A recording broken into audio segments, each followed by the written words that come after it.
हर हर महादेव। सोमवार व्रत कथा।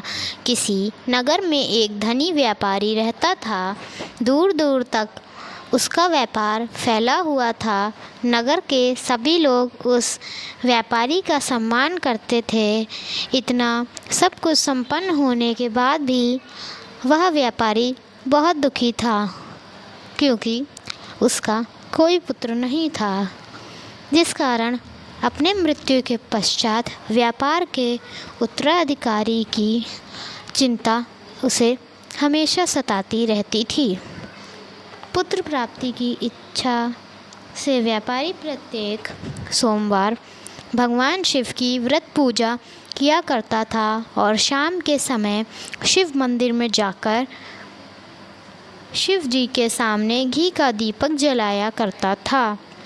उसकी भक्ति देखकर माँ पार्वती प्रसन्न हो गई और भगवान शिव से उस व्यापारी की मनोकामना पूर्ण करने का निवेदन किया। भगवान शिव बोले, इस संसार में सबको उसके कर्म के अनुसार फल की प्राप्ति होती है। जो प्राणी जैसा कर्म करता है उन्हें वैसे ही फल प्राप्त होते हैं। शिवजी द्वारा समझाने के बावजूद माँ पार्वती नहीं मानी और उस व्यापारी की मनोकामना पूर्ति हेतु वे शिव जी से बार बार अनुरोध करती रही। अंततः माता के आग्रह को देखकर भगवान भोलेनाथ को उस व्यापारी को पुत्र प्राप्ति का वरदान देना पड़ा। वरदान देने के पश्चात भोलेनाथ माँ पार्वती से बोले, आपके आग्रह पर मैंने पुत्र प्राप्ति का वरदान तो दे दिया, परंतु इसका यह पुत्र 16 वर्ष से अधिक समय तक जीवित नहीं रहेगा। उसी रात भगवान शिव उस व्यापारी के स्वप्न में आए और उस पुत्र प्राप्ति का वरदान दिया और उसके पुत्र के 16 वर्ष तक जीवित रहने की भी बात बताई। भगवान के वरदान से व्यापारी को खुशी तो हुई, लेकिन पुत्र की अल्पायु की चिंता ने उस खुशी को नष्ट कर दिया। व्यापारी पहले की तरह सोमवार के दिन भगवान शिव का विधिवत व्रत करता रहता। कुछ महीनों के बाद उसके घर एक अति सुंदर बालक ने जन्म लिया और घर में खुशियां ही खुशियां भर गई। बहुत धूमधाम से पुत्र का जन्म का समारोह मनाया गया, परंतु व्यापारी को पुत्र जन्म की अधिक खुशी नहीं हुई, क्योंकि उस पुत्र की अल्पायु का रहस्य पता था। जब पुत्र 12 वर्ष का हुआ तो व्यापारी ने उसके मामा के साथ पढ़ने के लिए वाराणसी भेज दिया। लड़का अपने मामा के साथ शिक्षा प्राप्ति हेतु चला गया। रास्ते में जहाँ भी मामा भांजे विश्राम हेतु रुकते, वहीं यज्ञ करते और ब्राह्मणों को भोजन कराते।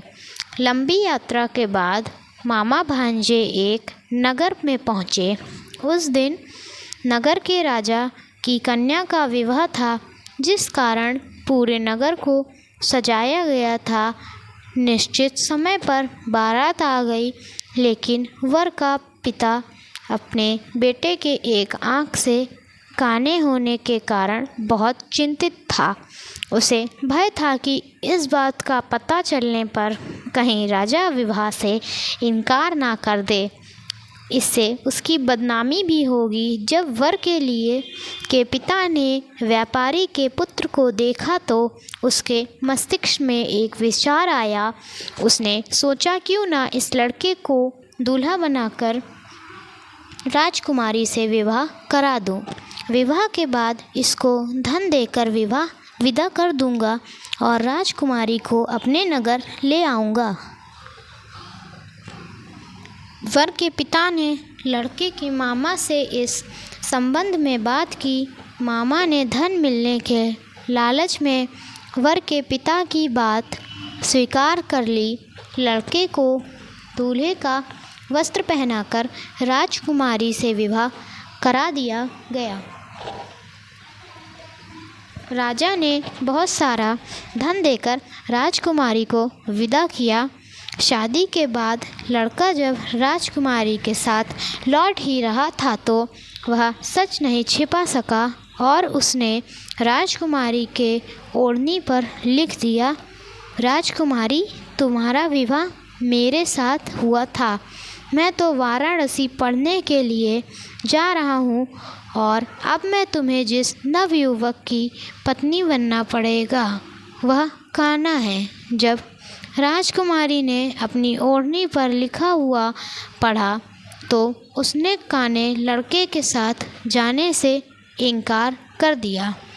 राजा को जब ये सब बातें पता लगी तो उसने राजकुमारी को महल में ही रख लिया। उधर लड़का अपने मामा के साथ वाराणसी पहुंच गया और गुरुकुल में पढ़ना शुरू कर दिया।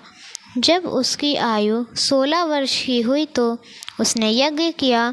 यज्ञ के समाप्ति पर ब्राह्मणों को भोजन कराया और खूब अन्न वस्त्र दान किए। रात को वह अपने शयन कक्ष में सो गया। शिव के वरदान के अनुसार शयनावस्था में ही उसके प्राण पखेरु उड़ गए। सूर्य उदय पर मामा मृत भांजे को देखकर रोने पीटने लगा। आसपास के लोग भी एकत्र होकर दुख प्रकट करने लगे। लड़के के मामा के रोने विलाप करने के स्वर समीप से गुजरते हुए भगवान शिव और माता पार्वती जी ने भी सुने। माता पार्वती ने भगवान से कहा, प्राणनाथ, मुझे इसके रोने के स्वर सहन नहीं हो रहे। आप इस व्यक्ति के कष्ट को अवश्य दूर करें। भगवान शिव ने माता पार्वती के साथ अदृश्य रूप में समीप जाकर देखा तो भोलेनाथ माता पार्वती से बोले, यह तो उसी व्यापारी का पुत्र है जिसे मैंने 16 वर्ष की आयु का वरदान दिया था। इसकी आयु पूरी हो गई है। माँ पार्वती ने फिर भगवान शिव से निवेदन कर उस बालक को जीवन देने का आग्रह किया। माता पार्वती के आग्रह पर भगवान शिव ने उस लड़के को जीवित होने का वरदान दिया और कुछ ही पल में वह जीवित होकर उठ गया। शिक्षा समाप्त करके लड़का मामा के साथ अपने नगर की ओर चल दिया। दोनों चलते हुए उसी नगर में पहुँचे जहाँ उसका विवाह हुआ था। उस नगर में भी यज्ञ का आयोजन किया गया था। समीप से गुजरते हुए नगर के राजा ने यज्ञ का आयोजन देखा और उसने तुरंत ही लड़के और उसके मामा को पहचान लिया। यज्ञ के समाप्त होने पर राजा मामा और लड़के को महल में ले गए और कुछ दिन उन्हें महल में रखकर बहुत सा धन वस्त्र आदि देकर राजकुमारी के साथ विदा कर दिया। इधर भूखे प्यासे रहकर व्यापारी और उसकी पत्नी बेटे की प्रतीक्षा कर रहे थे। उन्होंने प्रतिज्ञा रखी थी कि यदि उन्हें अपने बेटे की मृत्यु का समाचार मिला तो दोनों अपने प्राण त्याग देंगे। परंतु जैसे ही उसने बेटे के जीवित वापस लौटने का समाचार सुना तो वह बहुत प्रसन्न हुआ। वह अपनी पत्नी और मित्रों के साथ नगर के द्वार पहुंचा। अपने बेटे के विवाह का समाचार सुनकर पुत्रवधू राजकुमारी को देखकर उसकी खुशी का ठिकाना ना रहा। उसी रात भगवान शिव ने व्यापारी के स्वप्न में आकर कहा, हे श्रेष्ठी, मैंने तेरे सोमवार के व्रत करने और व्रत कथा सुनने से प्रसन्न होकर तेरे पुत्र को लंबी आयु प्रदान करी है। पुत्र की लंबी आयु जानकर व्यापारी बहुत प्रसन्न हुआ। शिव भक्त होने तथा सोमवार का व्रत करने से व्यापारी की सभी मनोकामनाएं पूर्ण हुई। इस प्रकार जो भक्त सोमवार का विधिवत व्रत रखते हैं और व्रत कथा सुनते हैं उनकी सभी इच्छाएं पूरी होती हैं। हर हर महादेव। ऐसी और वीडियोस देखने के लिए प्लीज़ हमारे चैनल को लाइक, सब्सक्राइब एंड शेयर ज़रूर करें।